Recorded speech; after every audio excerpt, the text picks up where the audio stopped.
Here's a quick video showing you how to put air in your tires. Sounds pretty easy, but a lot of people may have never done it before. So how do you know how much air your tires should hold?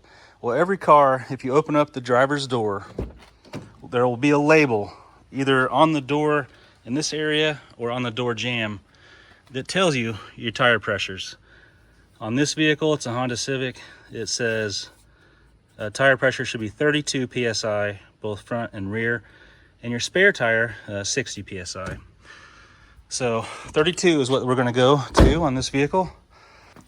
To check the tire pressure, you need a tire gauge. You can get these at any gas station or Walmart or anything like that. You find your valve stem on your tire, you remove the cap, which I already did, and then you press the tire gauge on there evenly. You'll know if it's on there straight. If you put it on there crooked, you'll hear a lot of air escaping. When you put it on there straight and firm, you won't hear that much air escaping. So just don't block the part of the gauge where it comes out, obviously.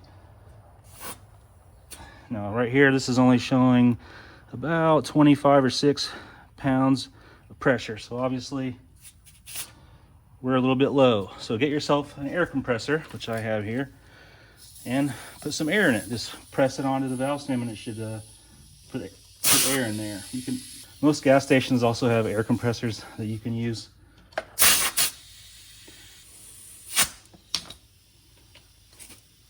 So now I've got 40, so that's too much. So if you got too much, the other side of your tire gauge has a little kind of a nipple on it. If you use that and press on the valve stem, it will let air back out.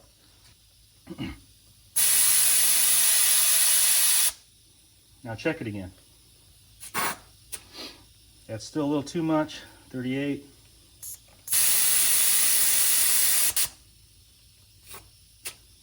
There we go.